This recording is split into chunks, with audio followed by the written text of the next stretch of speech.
सुप्रभात बच्चों। आज हम फिर से जो सवैया हम लोग 2 सवैया पढ़ चुके थे, रसखान के सवैये, तो उसमें 2 सवैये हम लोगों ने पढ़ लिया था और 2 सवैया बाकी रह गया था। आज हम उसी सवैया को पूरा करेंगे। पहला और दूसरा सवैया हम लोगों ने जो पढ़ा था उसको मैं थोड़ा सा बता दूं। मानुष हौ तो वही रसखानी, बसौ ब्रज गोकुल गांव के ग्वारन। जो पशु हौ तो कहा बस मेरो, चरौ नित नंद की धेनु मझारन। पाहन हौ तो वही गिरि को, जो कियो हरि छत्र पुरंदर धारन। जो खग हौ तो बसेर करो, मिली कालिंद कूल कदम्ब की डारन। ये पहला सवैया था जिसका सामान्य अर्थ है यही हमने बताया था कि जो रसखान हैं उनको श्री कृष्ण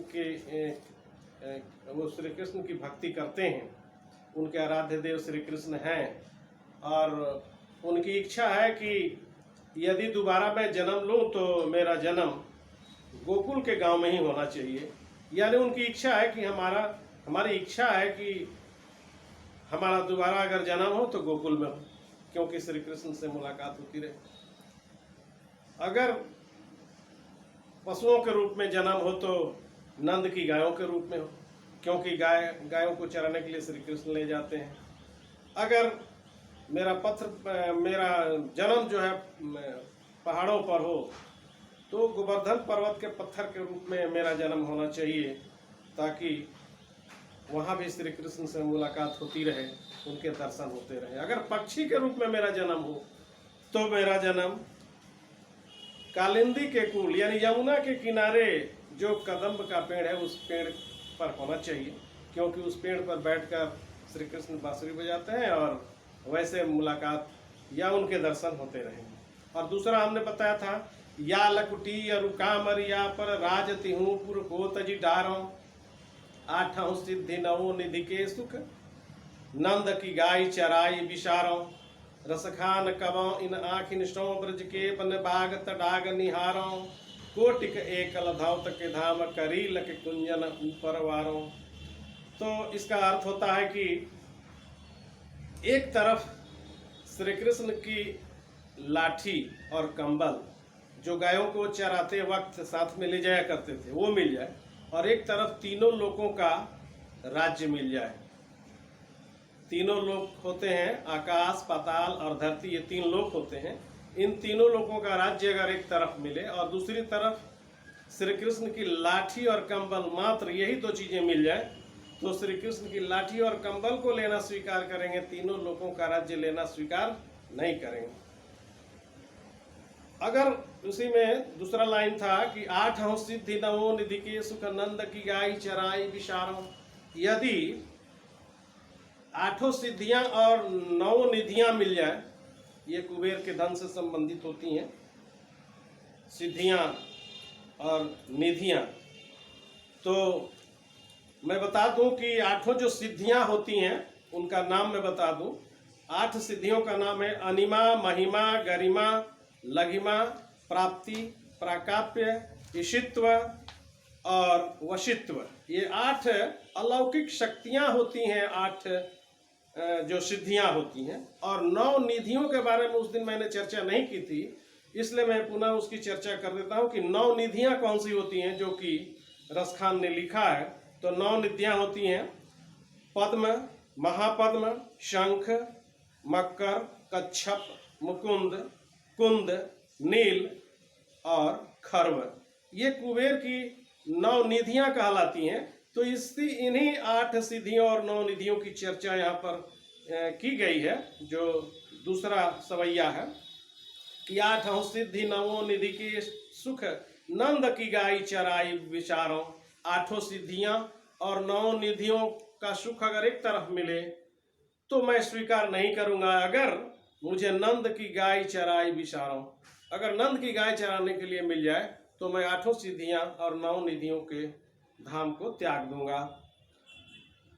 और रसखान कवि कहते हैं कि इसमें कि अगर भगवान ने हमें आंखें दी हैं तो इन आंखों से मैं केवल और केवल ब्रज के बाग और तडाग, वन, बाग और तालाब या तडाग को देखना पसंद करूंगा। और अंतिम लाइन इसमें था कि कोटिक एकल धाव तक धाम करी लके कुंजन ऊपर वारो। अगर करोड़ों सोने चांदी के महल हमें दे दिया जाए, हमें स्वीकार नहीं है। मुझे तो ब्रज के कड़वे करेले की या कटीली झाड़ियाँ, कहीं करेला दिया है और कहीं कटीली झाड़ियाँ दिया है, तो ब्रज की कटीली झाड़ियाँ मुझे पसंद है। और या करेले का फल अगर मुझे मिल जाए तो वो मुझे पसंद होगा, लेकिन मुझे करोड़ों सोने चांदी का धाम या महल लेना मैं पसंद नहीं करूँगा। तो ये दो सवैया मैंने पढ़ा दिए थे, फिर भी मैंने पढ़ाया दोबारा। और अब देखिए तीसरे के लिए कि तीसरा जो सवैया है उसको मैं पहले पढ़ दूँ। यहाँ पर मैंने लिखा है, बोर्ड पर भी लिखा है, आप भी देखें बोर्ड पर। चूंकि किताब से पढ़ने पर आप नहीं देख पाएंगे, तो जो नया टॉपिक पढ़ना है उसको मैंने इस बोर्ड पर लिख दिया है, तो आप इसको बोर्ड पर से ही देखें। मैं इसी को पढ़ के समझाता हूँ। तीसरा है कि मोर पखा सिर ऊपर राखी हूँ, गुंज की माल गरे पहिरौंगी। ओढ़ पीताम्बर लय लकुटी बन गोधन ग्वार निसंग फिरौंगी। भाव तो वो ही मेरो रस खानिस, तेरे कहे सब स्वांग कराऊंगी। या मुरली मुरलीधर की अधरा न धरी अधरा न धराऊंगी। ये 4 पंक्तियां हैं। तो पहली पंक्ति है, मोर पखा सिर ऊपर राखियों। 2 सखियां आपस में बातें कर रही हैं और एक सखी कहती है कि देखो सखी, श्री कृष्ण का रूप सौंदर्य बड़ा ही अच्छा लगता है और हमें इच्छा हो रही है श्री कृष्ण के रूप सौंदर्य को देखने की, तो बताओ भला ये कैसे संभव हो सकता है।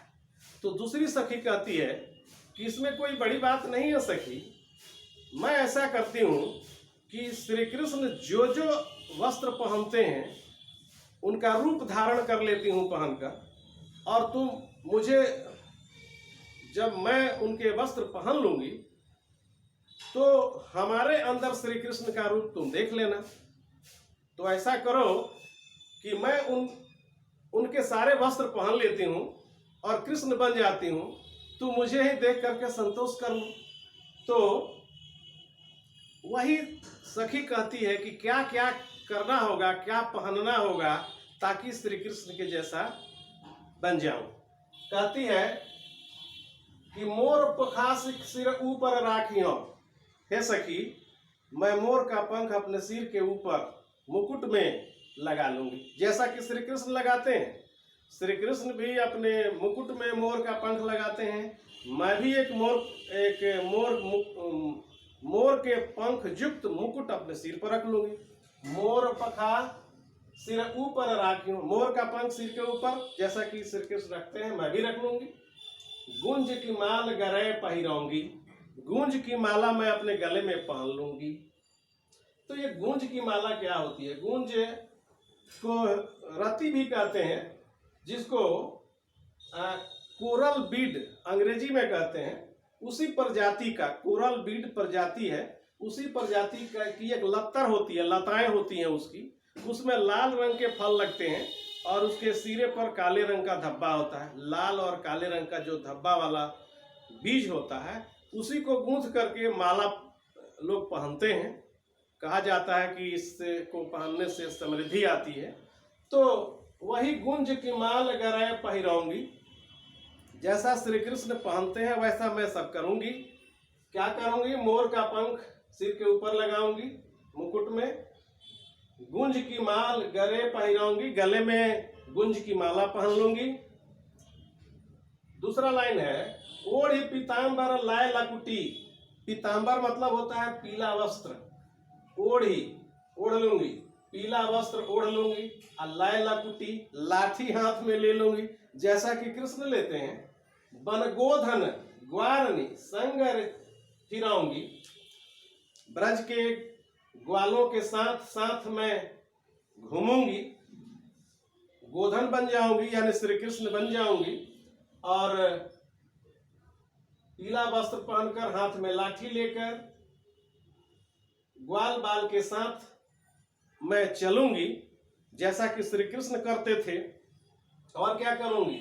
भावत वो ही मेरो रस खानी, सो तेरे कहे सब स्वांग कराऊंगी। भावतो माने अच्छा लगता है, भावतो मतलब अच्छा लगता है, वही जो श्री कृष्ण को अच्छा लगता है वो सब मैं करूंगी। भावत वो ही मेरो रस खानी, रसखान का भी के अनुसार वह गोपी कहती है, वह ग्वालिन कहती है कि जो जो श्री कृष्ण के मन भाता था मैं वो सारा चीज करूंगी। सो तेरे कहे सब स्वांग कराऊंगी, जैसा तुम कह रही हो, तेरे कहे तुम्हारे कहने से तुम जैसा कह रही हो सब स्वांग करूंगी। स्वांग मतलब होता है नाटक, देखा देखी करना, ड्रामा। तो सारा स्वांग मैं करूंगी, जैसा श्री कृष्ण करते थे मैं वैसा ड्रामा, वैसा नाटक, वैसा स्वांग मैं भी करूंगी। और या मुरली मुरलीधर की अधरा न धरी अधरा न धरो, तुम श्री कृष्ण का दर्शन कर लेना। मैं जब श्री कृष्ण बन जाऊंगी तो तुम श्री कृष्ण का दर्शन कर लेना।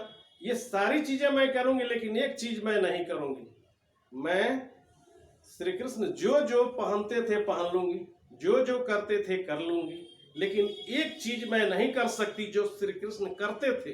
कौन सा? तो या मुरली मुरलीधर की अधरा न धरी अधरा न धराऊंगी। मुरली मुरलीधर की, मुरली मतलब बांसुरी और मुरलीधर मतलब श्री कृष्ण। श्री कृष्ण जो बांसुरी अपने होठों के ऊपर रखते थे,